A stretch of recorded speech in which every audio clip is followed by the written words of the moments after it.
तो आदाब, नमस्कार, गुड इवनिंग, सत श्री अकाल। एक बार फिर आप तमाम लोगों का स्वागत है क्राइम तक की कहानी के इस एपिसोड में। उम्मीद है पूरी फैमिली अच्छी होगी, अपना ख्याल रख रही होगी। पाकिस्तान में तख्ता पलट हो गया है, नो कॉन्फिडेंस मोशन यानी कि अविश्वास प्रस्ताव। और एक नई चीज़ और पता चली, हालांकि मुझे उर्दू आती है लेकिन ज़माने से भूल गया था। पाकिस्तानी न्यूज़ चैनल इधर लगातार देख रहा था खबर की वजह से, तो उसमें जो सारी खबरें आ रही थी, तो नो कॉन्फिडेंस या फिर अविश्वास प्रस्ताव को उर्दू में कहते हैं अदम एतमाद। एतमाद मतलब भरोसा होता है। तो वो इमरान खान को जितने वोट चाहिए थे 172, वो हुए नहीं। और अब शहबाज शरीफ, जो नवाज शरीफ के भाई हैं, पंजाब के वहाँ के चीफ मिनिस्टर रहे, वो पाकिस्तान के अगले प्राइम मिनिस्टर, वज़ीर आज़म। तो कुल मिलाकर पाकिस्तान का जो इतिहास कि आज तक पाकिस्तान जब से बना है, कोई भी प्राइम मिनिस्टर 5 साल तक उस कुर्सी पर नहीं बैठ पाया। उस इतिहास ने अपने आप को एक बार फिर दोहरा दिया। 3.5 साल से कुछ ऊपर का वक्त इमरान खान पाकिस्तान के प्राइम मिनिस्टर रहे, लेकिन 5 साल वो भी पूरा नहीं कर पाए। और अब जो 1.5 साल बचा है, तो शहबाज शरीफ भी अगर ये 1.5 साल निकाल देते हैं तो वो भी 1.5 साल ही रहेंगे। उसके बाद या उससे पहले फिर चुनाव होगा। तो उथल पुथल है, आगे क्या होता है पाकिस्तान में पता नहीं। दूसरा ये कि अब अपनी खबर शुरू करूँ, आज की कहानी आपको सुनाऊँ। एक और बड़ी अफसोसनाक कभी मैं स्टोरी पढ़ रहा था और मुझे किसी ने भेजा भी था। ऑस्ट्रेलिया में करीब 10,000 ऊँटों को मारने का फैसला किया गया। और इन ऊँटों को कैसे मारेंगे? इन ऊँटों को ऊपर प्लेन में चॉपर या जो भी है, शायद चॉपर में ही स्नाइपर शूटर बैठे होंगे और आसमान से गोली मारेंगे ऊँट को। और ऐसे ऊँटों की तादाद करीब 10,000 है, 10,000। अजीब लगता है कि ऐसे बेज़ुबान जानवरों का इस तरह कत्लेआम करना। अब इसके पीछे की बहुत सारी दलीलें और कहानी दी जा रही हैं। एक तो ये है कि वहाँ पे जिस जगह पे ये सारी चीज़ें हो रही, वहाँ जंगल में आग लगी हुई है काफ़ी वक्त से, और उस आग की वजह से बहुत सारे जानवर वैसे ही मारे गए हैं। और वहाँ ऊँट जो है वो खाना और पानी की तलाश में आसपास की जो बस्तियाँ हैं वो वहाँ पहुँच जाते हैं। जो AC लगा हुआ है लोगों के घरों में, उसके पानी को पीने की कोशिश करते हैं तो नुकसान पहुंचा रहे हैं, आबादी में दाखिल हो चुके हैं। तो इन सब चीज़ों को देखते हुए वहाँ की जो ट्राइब्स, वहाँ की जो जाति और वहाँ की जो पूरी ऑर्गेनाइजेशन है, उन्होंने फैसला किया और ये हुक्म जारी किया कि इससे बचने के लिए करीब 10,000 ऊँट को मार दिया जाए। अब ऑस्ट्रेलिया के ऊँट की भी एक कहानी, हिस्ट्री ये है कि जो सबसे पहले वहाँ पे शायद कुछ शुरुआत में 10-20 हज़ार ऊँट गए थे, वो भारत से ले जाए गए थे। करीब 100-150 या उससे भी पहले की बात है। और कहते हैं कि वहाँ ऊँट की जो आबादी हर 9 साल में दुगनी हो जाती है, डबल। तो उसकी वजह से भी उनको प्रॉब्लम हो रही है। लेकिन अब ये ऊँटों को गोली मारना और मार देना, अलग अलग दलीलें हो सकती है, बट मेरी नज़र में ये कहीं से सही नहीं है। तो ये ऑस्ट्रेलिया की एक अपडेट थी आपको। अब आते हैं आज की कहानी के ऊपर। एक ज़माना था बचपन में, आप में लोगों ने भी पता नहीं खेला होगा, मैंने तो खेला है, चोर पुलिस का खेल खेला करते थे। और याद है ख़ासतौर पर जब लाइट चली जाती थी तो उस वक्त ज़्यादा मज़ा आता था। आप अंधेरे में छुपे हुए हैं, ढूंढ रहे हैं। तो चोर मतलब आपको कहीं छुपना है और पुलिस वो है जो चोर को ढूंढ कर पकड़ के लाएगी। तो ये चोर पुलिस का खेल होता था, हर बच्चे खेलते थे, शायद हम सब ने खेला है। अब आज के इस दौर में, और जब मोबाइल और ये सारी चीज़ें हैं, नेट, इंटरनेट और मोबाइल, इन सब ने शायद बचपना भी छीन लिया। अब बच्चे मैदान में कम जाते हैं, बाहर कम खेलते हैं, दिन भर मोबाइल में उलझे रहते हैं या कार्टून देखते हैं, तो पता नहीं कितना खेलते हैं। लेकिन पहले ये खेला जाता था।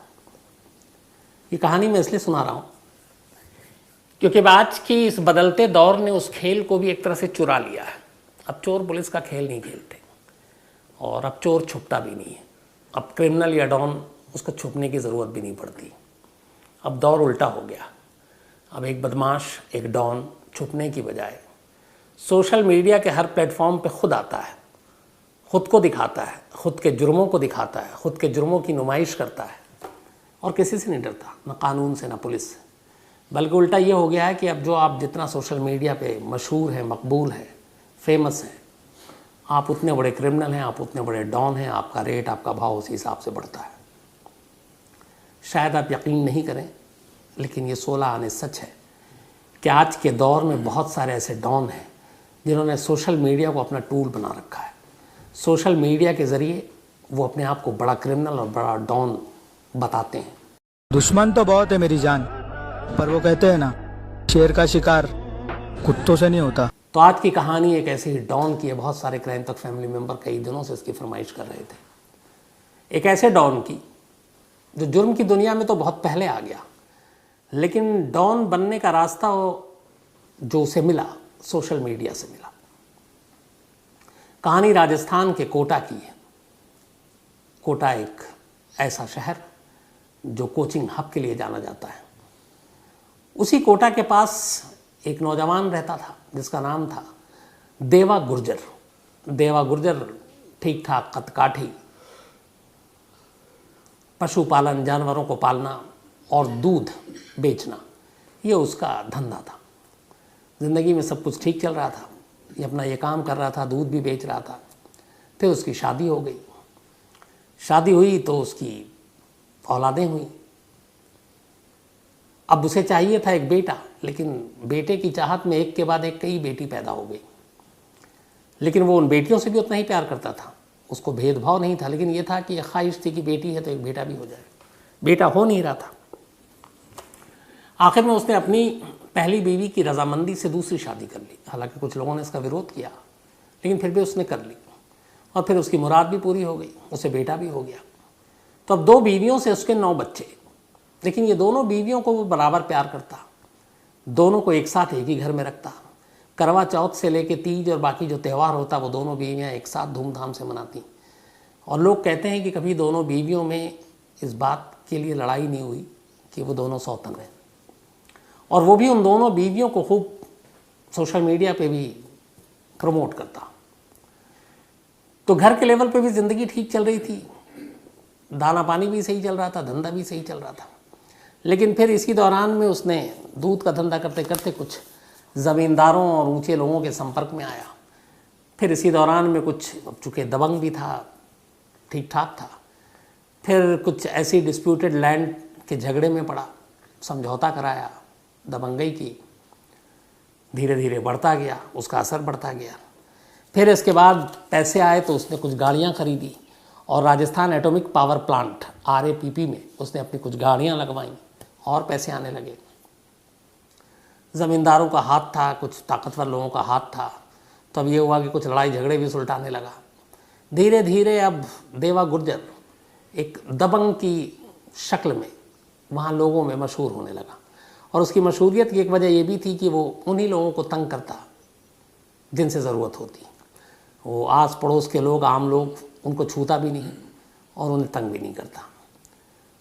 तो लोगों को भी लगा कि हमसे इससे क्या लेना देना, और हमें कोई तंग भी नहीं करता। धीरे धीरे उसका कद बढ़ता गया, मशहूर होता गया। इस दौरान में सोशल मीडिया का ज़माना आ गया।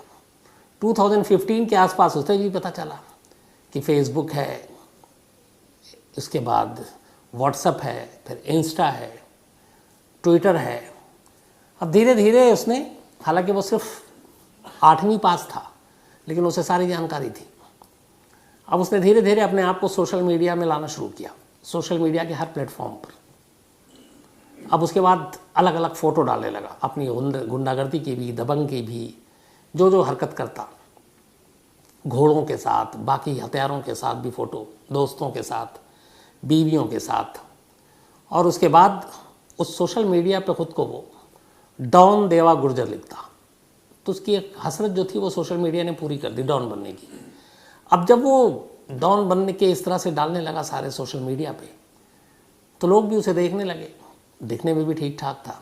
फिर उसके पोज, उसकी तस्वीरें, उसके बाद लोगों के कमेंट्स आने शुरू हुए। धीरे धीरे उसकी मशहूरियत बढ़ी। कहते हैं कि इंस्टाग्राम पे उसके कई लाख फॉलोअर्स हो गए।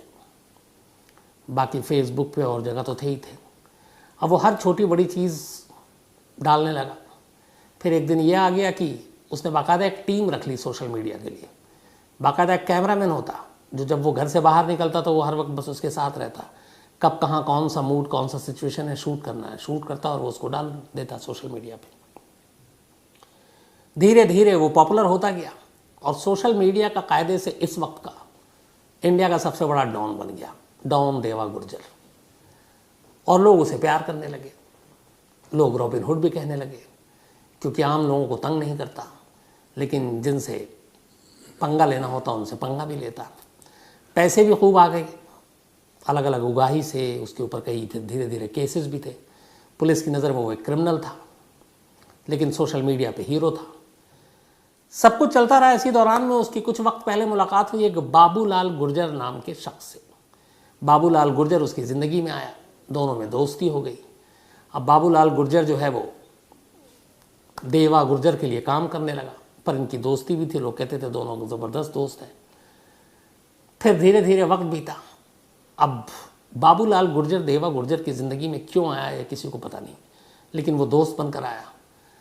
अच्छा, वो भी ठीक ठाक क्रिमिनल था, सोशल मीडिया पे वो भी आया, लेकिन उसे लगा कि जितनी पॉपुलैरिटी देवा गुर्जर को मिल रही है, जितने फॉलोअर्स उसके हैं, जितने व्यूज़ उसके हैं, जितने लाइक्स उसके हैं, मेरे नहीं है। अब तो ज़िंदगी का पैमाना जो है वो व्यूज़, लाइक्स और शेयर यही होकर रह गया है। तो ये चीज़ें चलती रही। फिर कहते हैं कि कुछ ऐसी बात हुई कि कुछ पैसों को लेकर बाबूलाल गुर्जर और देवा गुर्जर में झगड़ा हो गया। हालांकि देवा गुर्जर ने अपने बहुत सारे काम उसको सौंप दिए कि तुम ये देखो, ये करो, ये यहाँ से पैसे तुम वसूलो, लेकिन उसके मन में कुछ और चल रहा था। कुछ उसने पैसे मांगे, कुछ उसने नहीं दिए, कुछ उससे और ज़्यादा बड़े सपने थे। बाबूलाल गुर्जर को भी देवा गुर्जर बनना था। तो ये सारी चीज़ें चलती रही और डॉन देवा गुर्जर इन चीज़ों से अनजान अपनी सोशल मीडिया कि उस popularity, views, likes and share में ही मशगूल था। इतने सारे चाहने वाले थे उसके। सब कुछ ठीक ठाक चलता रहा और वो अपने दोस्त जो कि दुश्मन था उसका कायदे से, उसकी सारी सोच से अनजान रहा। तभी 4 अप्रैल की तारीख आती है। इसी 4 अप्रैल, आज से करीब 7 दिन पहले की बात है। एक जगह है कोटा में, देवा रावत भाटा। इसी जगह पे रात को देवा गुर्जर अपनी स्कॉर्पियो कार में जा रहा था। कार अचानक ख़राब हो गई। इसने गाड़ी रोकी और जो मैकेनिक था उसको बुलाकर बोला कि कार तुम ठीक करके लाओ। और तब तक इसने वहीं जहाँ कार ख़राब हुई थी पास में एक सैलून था, उस सैलून में वो शेव बनाने के लिए चला गया, इस बात से अनजान कि कोई उसका पीछा कर रहा है। देवा गुर्जर पिछले कई दिनों से देवा गुर्जर का पीछा कर रहा था बाबूलाल गुर्जर और उसके लोग। जब वो सैलून में शेव करने पहुंचा तभी अचानक 10-12 लोग उस सैलून पर धावा बोल देते हैं, लाठी, डंडे, सरिये, पिस्टल सबके साथ। इसके बाद वो सब टूट पड़ते हैं देवा गुर्जर पर। देवा गुर्जर को घेर कर इस बुरी तरह से उसे इस बेरहमी से मारा जाता है कि वो मौके पे ही दम तोड़ देता है। इत्तेफाक से जब ये सब कुछ हो रहा था तब उसी सैलून के बाहर कोई एक शख्स, जिसने देखा कि अचानक ये लोग, इनके तेवर ठीक नहीं है, मिजाज ठीक नहीं है, कुछ होने वाला है, उसने अपने मोबाइल से सारा वीडियो शूट कर लिया और ये सारी चीज़ें रिकॉर्ड कर ली। इधर हमलावर को जब यकीन हो गया कि देवा गुर्जर मर गया है तो वो उसे छोड़कर चले गए। थोड़ी देर के बाद बात फैल गई कि डॉन देवा गुर्जर है जो पड़ा हुआ है। आनन फानन में पुलिस पहुंची, अस्पताल ले गई, लेकिन अस्पताल में जाने के बाद पता चला कि उसकी मौत हो चुकी है। पोस्टमार्टम रिपोर्ट में पता चला कि उसके शरीर का कोई ऐसा अंग नहीं है जहाँ टूटा फूटा ना हो। जगह जगह हड्डियों के फ्रैक्चर, कूल्हे की हड्डी टूटी हुई, जबड़ा टूटा हुआ, पैर की हड्डी टूटी हुई, लीवर, किडनी, इन सब जगहों पे तेज़धार हथियार से हमले किए गए। कुछ गोलियों के भी निशान मिले। सुबह होते होते पूरा कोटा और आसपास के इलाके में यह खबर फैल गई कि डॉन देवा गुर्जर, सोशल मीडिया ने जिसे डॉन बनाया, उसके ऊपर हमला हुआ और उसकी जान चली गई। अब यहाँ एक दूसरा तस्वीर का पहलू देखने को मिलता है। अचानक डॉन देवा गुर्जर के चाहने वाले हज़ारों की तादाद में शहर में निकल पड़ते हैं और उसके इस कत्ल के खिलाफ धरना, प्रदर्शन, विरोध शुरू कर देते हैं। 2 बसों को आग लगा देते हैं, पुलिस पर पथराव करते हैं। शहर में लॉ एंड ऑर्डर की क्राइसिस पैदा हो गया। पुलिस को डंडे चलाने पड़ते हैं। भीड़ एकदम गुस्से में है और उनकी एक ही मांग है कि देवा गुर्जर के कातिलों को फ़ौरन पकड़ा जाए। उधर कातिल फरार है। घर वाले भी इधर गुस्से में हैं।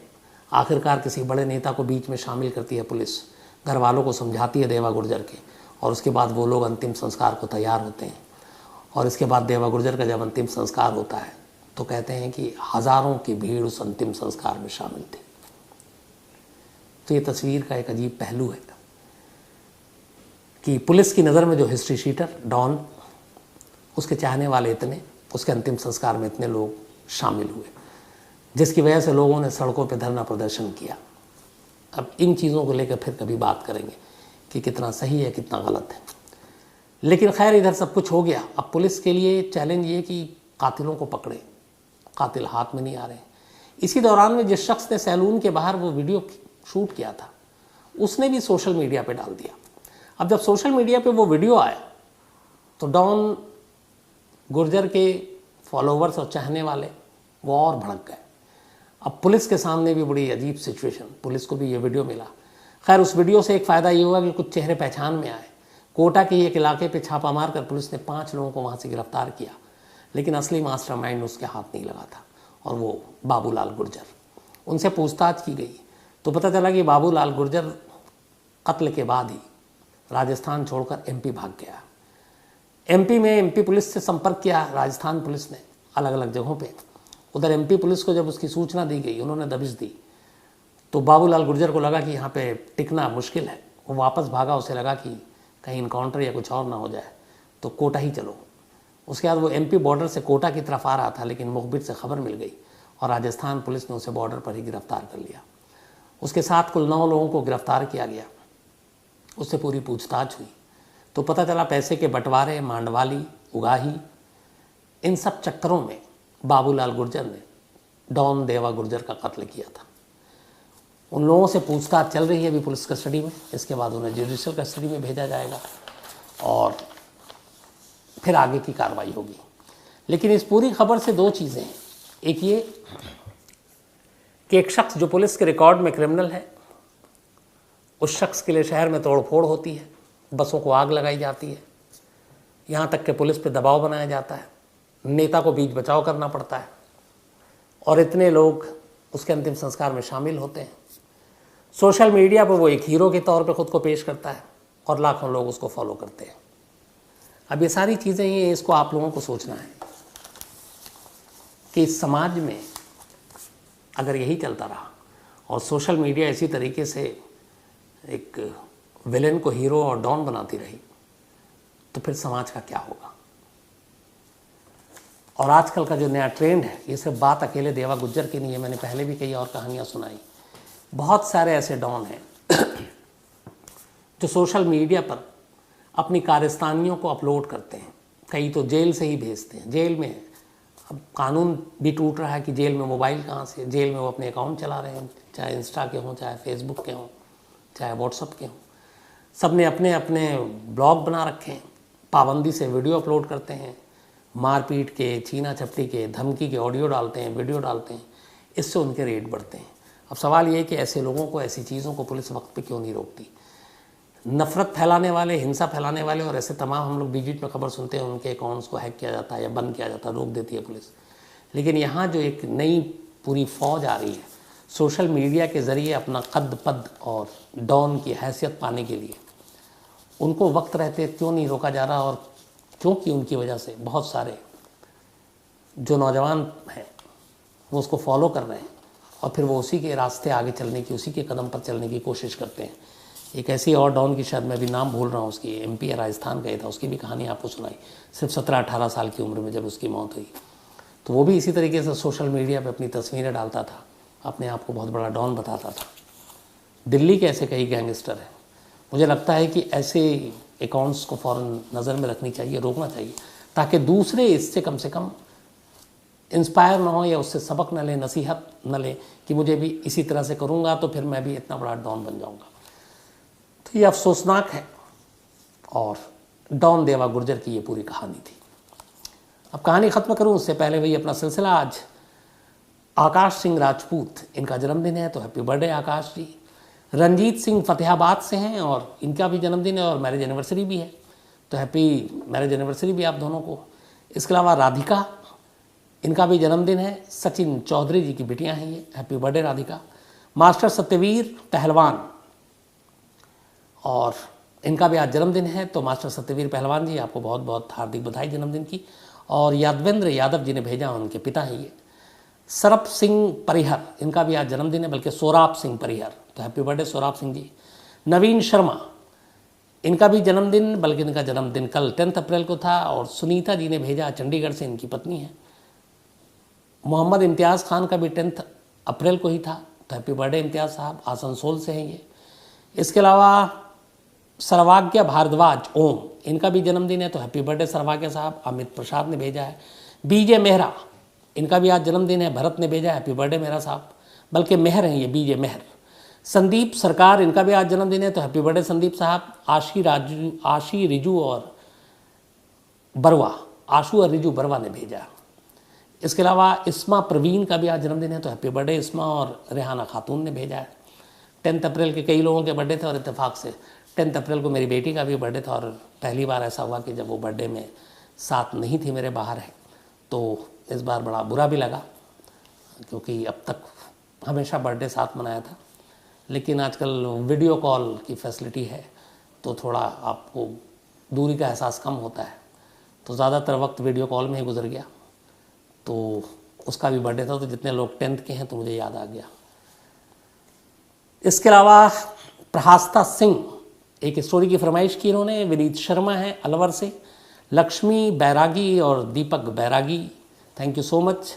इसके अलावा मैत्री पटेल जी हैं कनाडा से, थैंक यू सो मच, और आपके डैड को भी कहानी सुनने और डिस्कस करने के लिए दिल से शुक्रिया। मुकेश कुमार यादव हैं, और इन्होंने भी आज ये देवा गुर्जर की कहानी सुनने की फरमाइश की थी। पंडित सुरेश शर्मा है भोपाल से, थैंक यू सो मच, इन्होंने चीनी को बर्थडे विश किया था। अभय मौर्य, बहुत सारे लोग क्राइम तक की फैमिली के मेंबर को पता था शायद मेरी बेटी का बर्थडे, तो बहुत सारे मेल आया, आप तमाम लोगों का शुक्रिया, जिनका नाम ना लूँ उनका भी शुक्रिया, आपके प्यार और आशीर्वाद के लिए, आपकी दुआओं के लिए, थैंक यू सो मच। इसके अलावा सनाउल्ला शेख नेपाल से हैं। किंग त्रिभुवन की कहानी सुनना चाहते हैं, जो मैं सुना चुका हूँ ऑलरेडी। अविनाश दुबे हैं, मयंक शिवम और प्रतीक सिंह, ये सभी मिलकर कहानी सुनते हैं। इसके अलावा सनी मेहरा हैं, रमन लाडवा हैं, हिना असगर है, मैरियन मिलेना है, और हैज़ल मायरा है, थैंक यू सो मच आप लोगों का। बाबर खान है, और रमन राघव की ये कहानी सुनना चाहते हैं, मैं ऑलरेडी सुना चुका हूँ। दुर्गेश कुमार हैं। इसके अलावा धूप सिंह ने एक स्टोरी की फरमाइश की है। अनुराग गुप्ता हैं, पीयूष पांडे हैं, एक स्टोरी की फरमाइश इनकी भी है, और जनक रावल हैं, thank you so much Janak ji आपके मेल के लिए। तो आज कहानी में इतना ही। अब आपसे मुलाकात होगी कल रात 9 बजे किसी नई कहानी के साथ, तब तक अपना ख्याल रखिएगा, थैंक यू वेरी मच।